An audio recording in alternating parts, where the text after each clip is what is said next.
Okay. So it says that we are live. Let's hope that we are. And we wait for yes, we have our first few viewers. So we know that we're definitely live somewhere at least. We can start with the introduction. So let me go. Hello and welcome to Momentum Office Hours. My name is Yash, and I'm joined by the leadership team at Momentum91, Krishna, Jai, and Kaushik to discuss topic of the week, which is design blueprint for your business.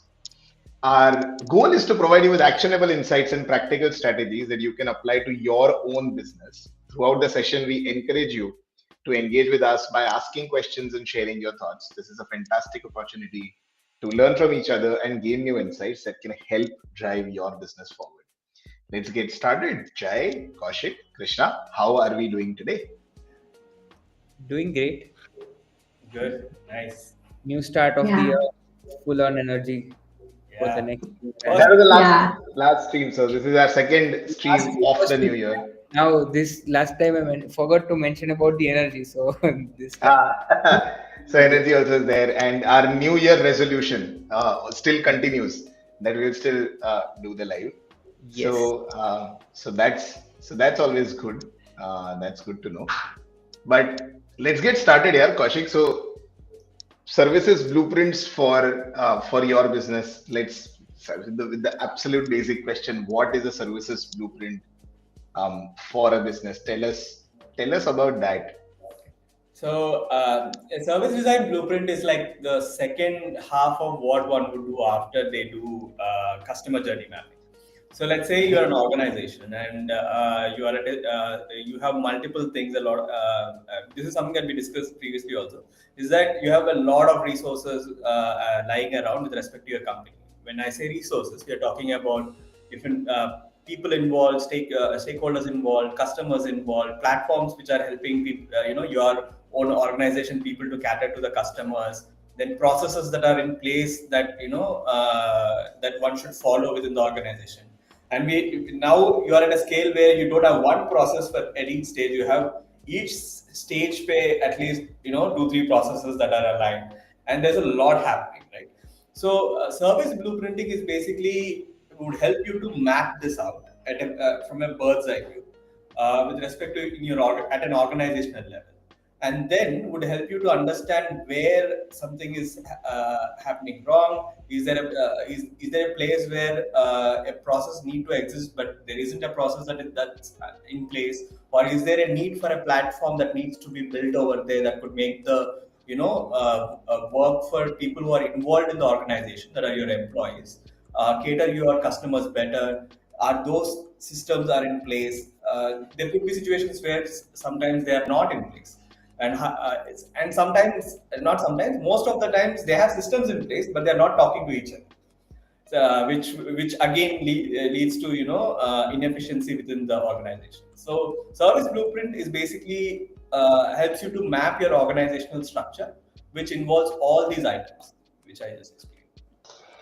Got it. And before we move to the next question, Jai, if you can, Kaushik, adjust the camera in such a way that your face is in the center, so that you're yeah, a little more. Perfect. Absolutely. Go ahead. Go for it, Jai. Yep. So, Kaushik, I actually have two questions in mind. First of all, we did one topic related to service design. How is it different from service design blueprint? Is it like first there is a service design needed, and then once you finalize certain things, then we make blueprint out of it? Can you go a little deeper and explain on what's the difference between these two? And before Kaushik answers, sorry, again, I'll interrupt over here because the way that, so we do office hours weekly, and then we also have podcast weekly, and then we have Momentum Digest that goes out every week, and we have resources and blogs and so many initiatives.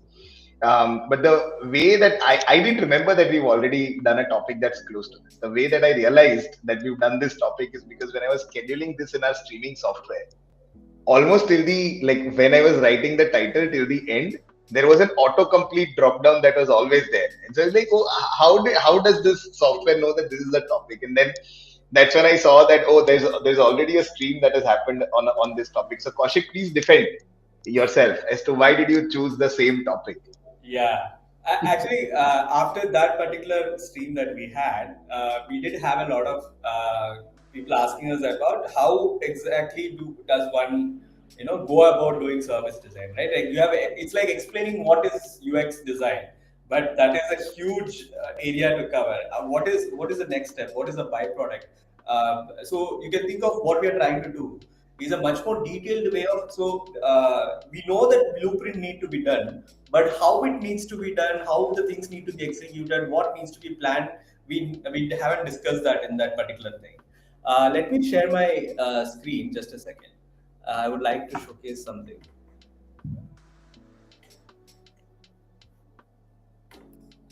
Just a second.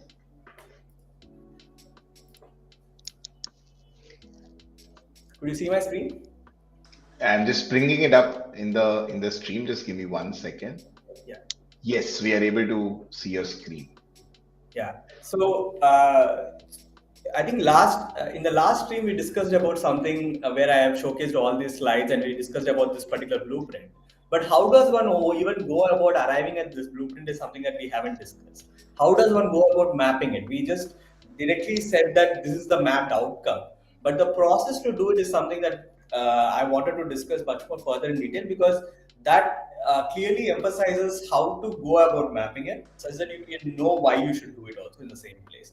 So the first part is one could divide the whole service blueprinting process into the 5 stages that are mentioned here. That is about first is to find support. That is let's say you are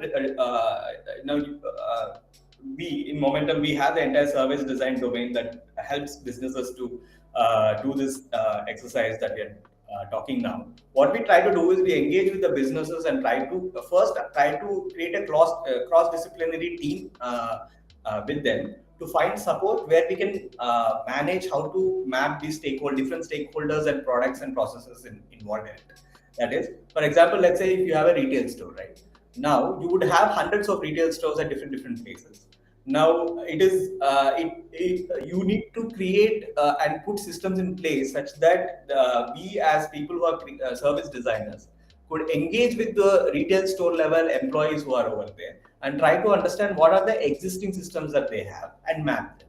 Right now, to arrange this in process, we need to engage with the organization and make sure that the support system and making all the stakeholders aware that this particular blueprinting exercise is happening is important. Next is about defining the goal of what you're trying to blueprint. Now this is very important. Now let's say that there is all I want to a company always an organization should always have a goal of what they want to make it right. For example, I could say as an organization that I want to make my organization, my employee onboarding better, right? Such that they have better knowledge of the product, and when the customer is there at the store, they have better insights to inform the customer that eventually will lead to better sales. Now, this is one particular goal that we are trying to describe that the organization would like to achieve, right? So then you would start mapping a new employee who is joining the organization's entire journey of how he is getting onboarded. And then let me slightly take you back. So here it won't be customer journey, this would be employee journey. And you're mapping the entire employee's journey over here. And then you would see what all is he coming in action with, what technology is he using. Is there even a some sort of induction-based technology that exists that could train the employee in the right way, giving him right knowledge about the product when a customer comes into the store. So this is just one use case. So it's very important for the organization to define the goal very specifically. And then comes the research part where we are also discussing with the customers and doing enough customer research, which is very specific to the domain. Now, whenever we are trying to, going forward, trying to implement systems for them, or which would be eventually after the blueprint exercise, you would identify platforms and you would start going about implementing these platforms for them, right? It could be a ERP system, it could be a CRM at one case, it could be a VoIP at one case. It depends on where the loopholes are we finding. The point that what we would be doing is that we would also see what is the current customers' journeys that would help us extensively to understand, give us the understanding of the domain knowledge of that particular field. And then we do interviews with the employees, also interview with all sort of stakeholders involved, and then we go about mapping the blueprint. So, and that is not the final step, right? After that, there is a refining step where we sit with all the stakeholders that we just mapped, also with the leadership team of the organization, to refine this existing blueprint. There will be a lot of discussions that comes in at that particular stage, and there will be a lot of fights that happen at that particular stage, where you start discussing about which is necessary, which is not necessary, what to take action upon, what not to take action upon, what all were very often something that we have seen is that this gives a very hard picture to the organization, where it exactly points out where they have loopholes, where they would have an assumption saying that it's functioning fine, it's actually happening, but then it gives them mirrors showcasing that no, it's not. And you're losing your customer here at this particular stage.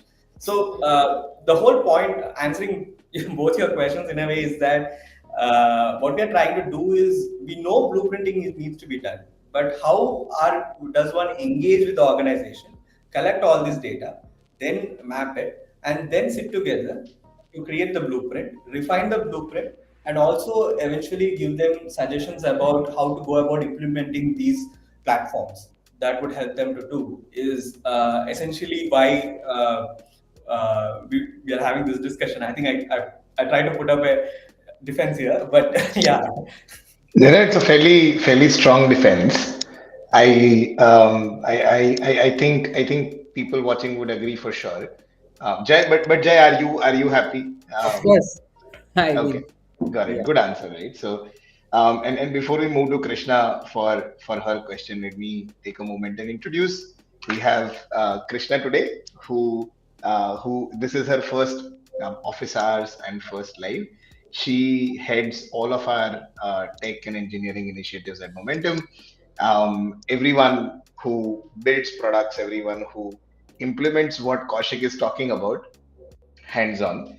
All of those people, teams, everything that is led by Krishna. So Krishna, we are expecting a really like an extremely smart, very in-depth, amazing question that stumps Kaushik from you. So no pressure, but please go ahead. Yeah. So I hope everyone is doing fine. Yes. Starting, so my first question that comes to my mind is, so let's say we have built the service, blueprint. Then how can we find the ROI effectively? So let's say we have developed all these 5 steps, right? And then what tools I can use to find the ROI of whether my service blueprint is working fine or not. So, to answer your question, the service blueprint is basically, it's not a result giving. It is a process where each step we would define what the ROI would be. So to give you much more, and it will be unique to what the domain is. For example, let's say if you are some sort of specs making, or a lens cut, similar to lens cut, what it is doing, kind of a retail store that exists, or retail chain that exists, or any sort of a retail store that exists. It could be, you could be even something like Soul Store, which sells clothing, and or you could be Chumbak, which is selling apparel as well as some amount of clothing also. The first item that is there, that you would be mapping of your customer, is the foot traffic that is arriving about how many customers are entering your retail outlet that is there. Now this foot traffic is the KPI that needs to be measured. Now that is the key measuring aspect. Now, I arrived actually. I mean, we have done this quite a number of times. So I'm directly saying that foot traffic metrics is something that is important. But there are a lot of brands that probably would have started at least 5 to 6 stores who are currently probably not even doing this at all. So where the foot traffic metrics that is there is something where it is the starting of the funnel, and you could actually arrive at understanding how you could how many customers are entering versus how many are getting doing the purchase versus where they are doing it. All these data could be measured, so that is the ROI part. So the KPI, specifically mentioning identifying the KPI which is very specific to that domain, and also setting out the KRAs for that. So if foot traffic metrics needs to be measured, how do you measure it even in the first place? Should you start having some sort of systems or platforms in place which could do this, which could identify this and get this data? I could give the other end of it also. I'm just talking about the starting and the ending of the journey. Like very often whenever you do a purchase, you would see this thing that how they would ask you this question in the store also, as well as in an online experience also, about how do you feel about this experience. And there would be 3-star, it would be a star based, or it would be a bunch of smileys saying happy, very happy, not happy.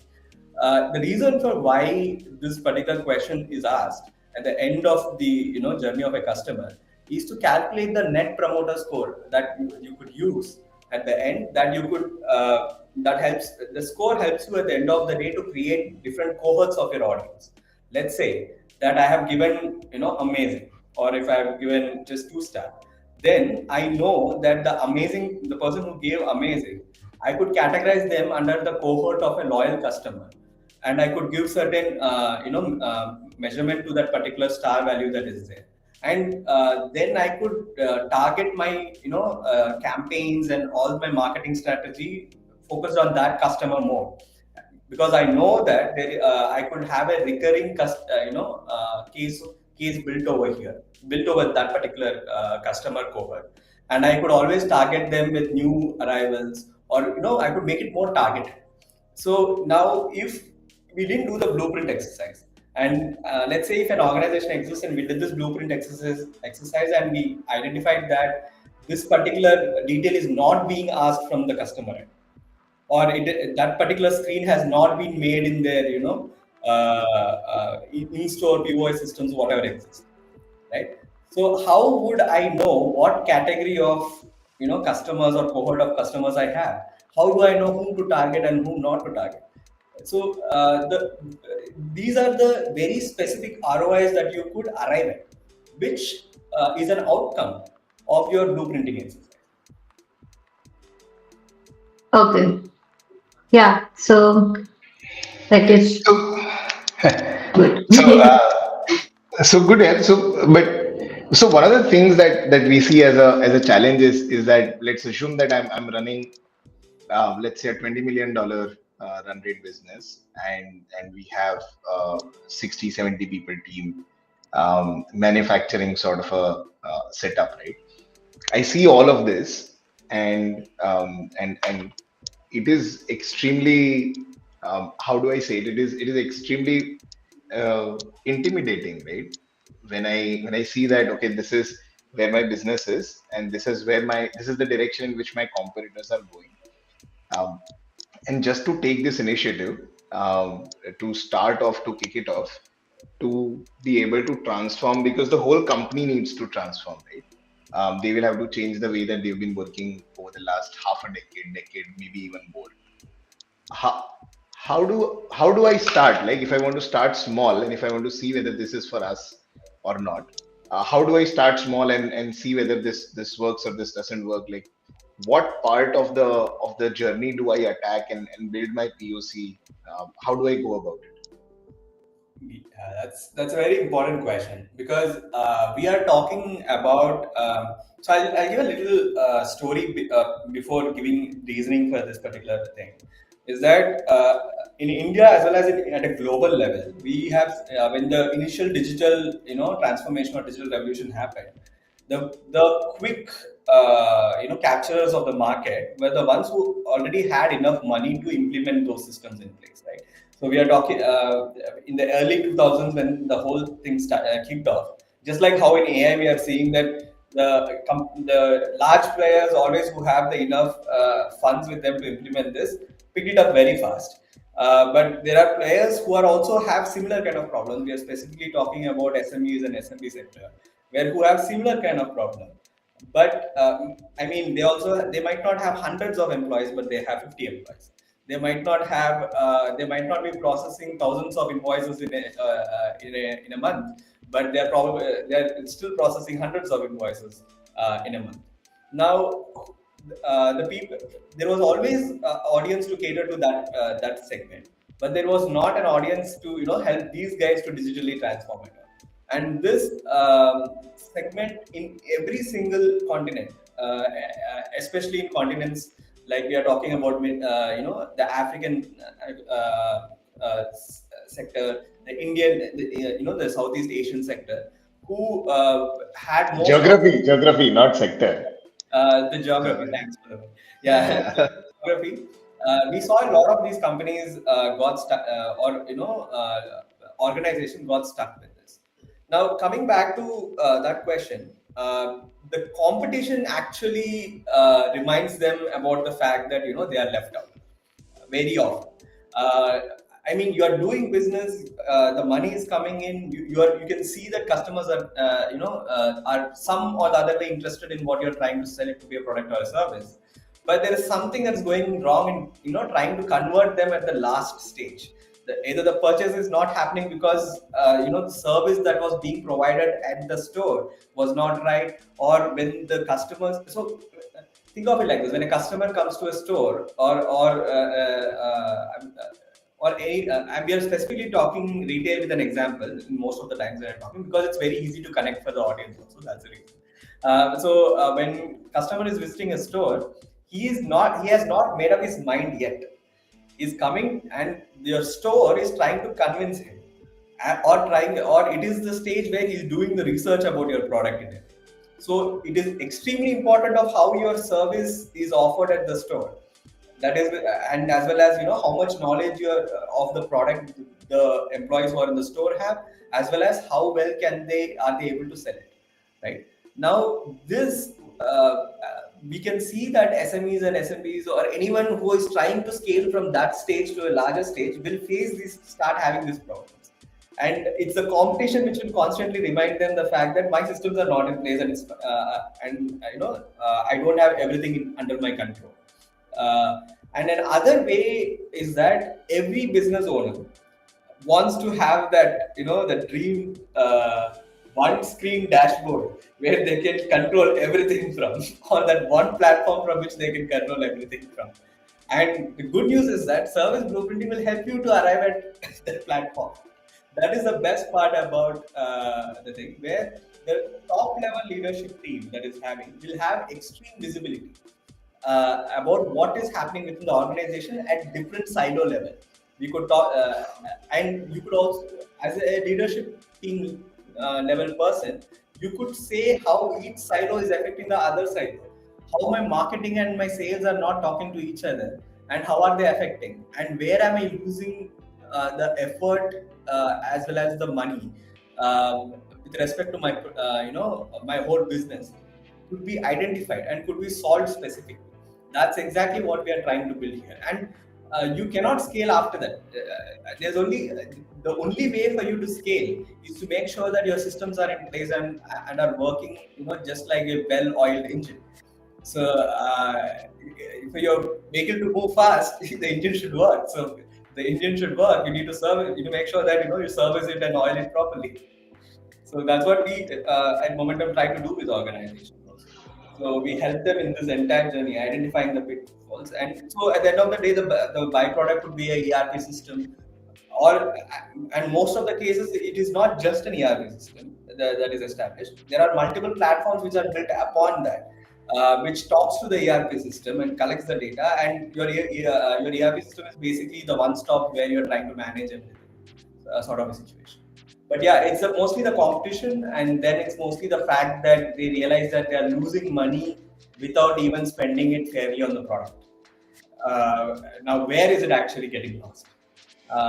So that's when it hits. Got it. Got it. Interesting. So, especially with respect to service design blueprint, Kaushik, whom should we focus more? Should there be more focus towards the end customers, or should there be more focus towards the own staff? I know that it's a mixture of both, and it's a complete thing because the staff will in itself be serving the customers. But is there anyone who is kept in center while designing these processes or aligning each and every part of it? I think the best way to answer your question is that it's the customer is always in the center. That's for sure. If the organization has already identified different cohorts of their customer, then different cohorts will have very unique, not unique, pretty much similar, but the kind of interactions that they're having within their journey will be very interesting to observe. For each cohort of people who are coming in, a loyal customer's journey versus a new customer will be very different with respect to how each systems are talking to them, and are these systems even talking to them. So customer is always in the center of this journey. But increasingly, we have seen that creating separate journeys for employees are also equally important. Because we have employees who are joining, because so your employee is the first touch point of after your product. Think of it that way. So how well the employee knows about the product or understands the product, and how well will decide the value of the service that you are providing as an organization to your customer. So mapping that particular journey of that employee who is coming in for the first time, or the employee who is already there, or we have seen provide significant results of mapping those and seeing what all systems are in place or needed to be in place with respect to their journey. Apart from this, there have been situations where we have mapped even a third party vendor or a third party who is involved, their journey also, and see has that been done efficiently. So I've been working with this third party vendor. It could be any other organization also. But how is my current interaction or my current journey with them, has it worked out or not? So even certain companies use this to evaluate that relation also. Or should we bring something else in place to make this, because there might be significant dependency on this particular third party vendor for fulfilling the orders or anything of that sort. Because most of the time, if you are a retail chain who is in the phase of planning to scale, we have observed a lot of times where the product has been purchased, but the delivery is mostly probably handled by a third party system that's in place. So mapping that would also help us to understand how well is it happening, because that is the very crucial stage where it should reach, and I'm not doing it. It's another party that is helping to do it. So there are different cases that comes in.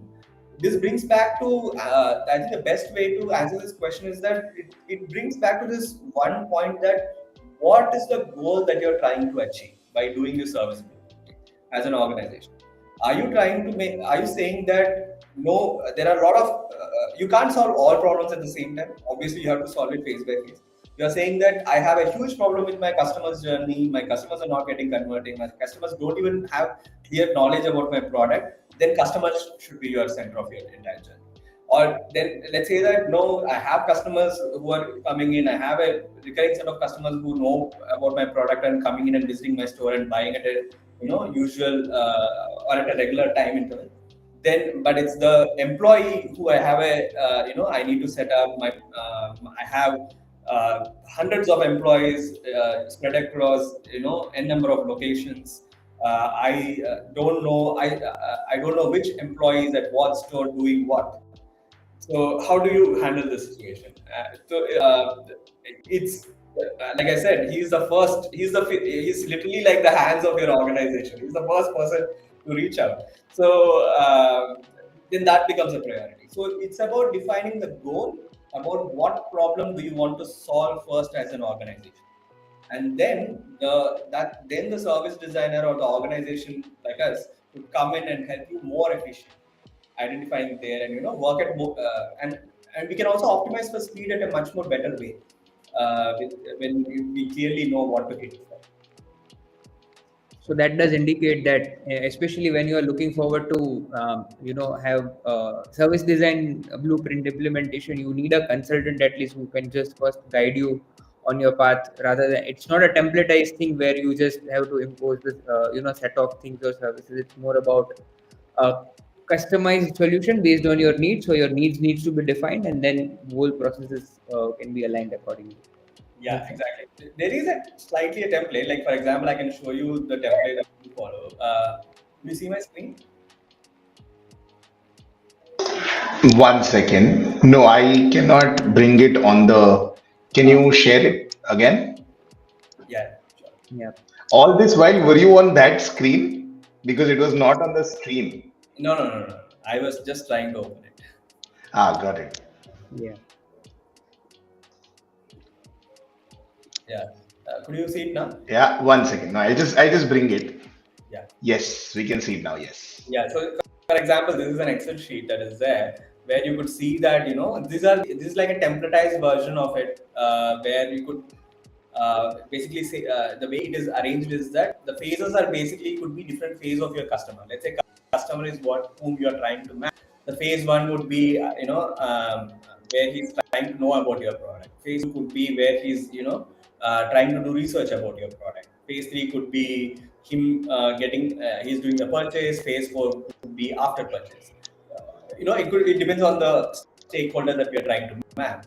Then what is evidence is basically where are they being you, and then customer actions is where what action are they doing. For example, when they enter the store, what sort of initial customer action or how are they coming to know about your product or your store even in the first place. So what is the action? Where are they doing it? So it could be a website, it could be just or the store is so well designed from a storefront and it's being seen from the outside also, or it could be the digital banners or whatever it is. Then comes front stage actions, that is what sort of platforms or people that are in place who are reaching out to the customer first.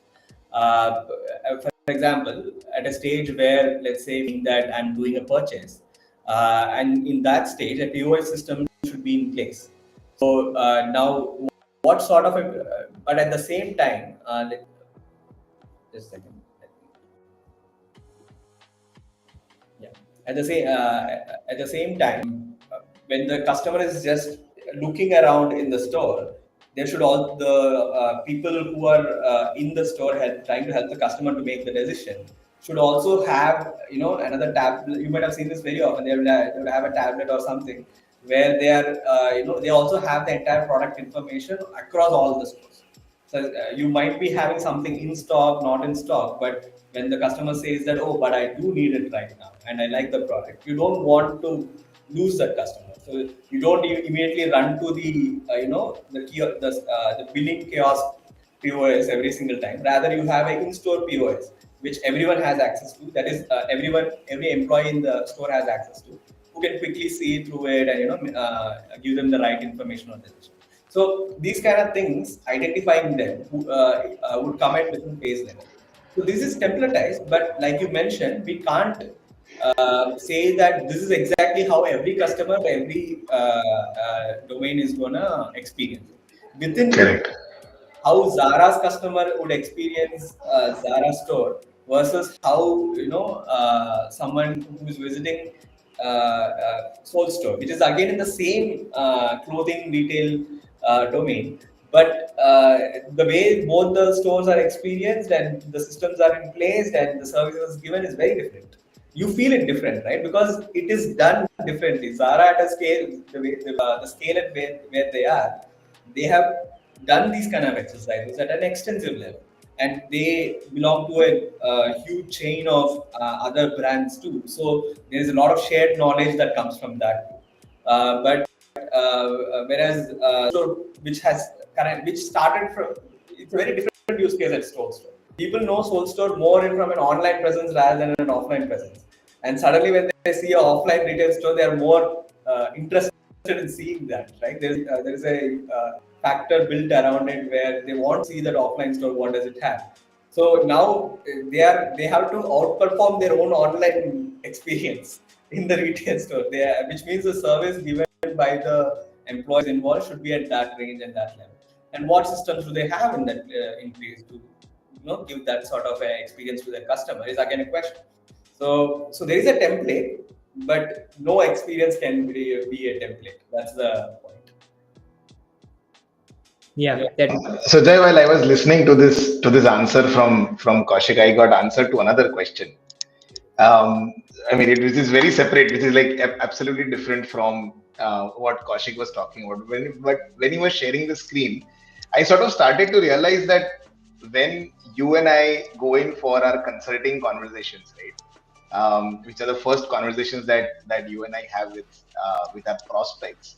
They are not that sure as to whether they want to go ahead with us or not. But then as soon as they make a decision and they go ahead with us, these are the sort of templates that Kaushik shows to them. And then their conviction is built that these are the guys, right? So maybe we should have access to these documents and templates that like Office Hours is learning for us also. That when we are talking to prospects, these templates will help us, Kaushik, to build confidence also. So please share those with us as well, not just with our viewers who have joined in on this. And happy to report that this is the most viewed live. It seems like up until now, but with that good news, I must share that we are coming to the end of this conversation as well. Krishna, again, thank you for joining us, and hope to have you join in on all of our future live sessions as well. And Yeah. just before sorry, Krishna, you were saying something? Yeah, for sure. I mean, I really got some good insights on the service blueprint. So Yeah, thank you, yeah, Krish. and it's also and Yeah. I hope that we are also fun, like just fun people to hang out with. This is not the only thing that we talk about, right? So you're also Yeah, yeah. like good fun people as well. And so before we sign off though, one thing that I wanted to share was that our social media analytics team was sharing with me. They were telling me that only 1% of the people who watch these streams are subscribed to our channel, or they follow our page. And so I mean, if you want to be part of the 1% club, please subscribe. so so this subscription, I have already spoken to YouTube and LinkedIn. This subscription is completely free. We have a special deal for you, and in $0 you will become part of the 1% club, right? So thank you for joining. Thank you for listening. And we hope to see you again in our next streams. Until next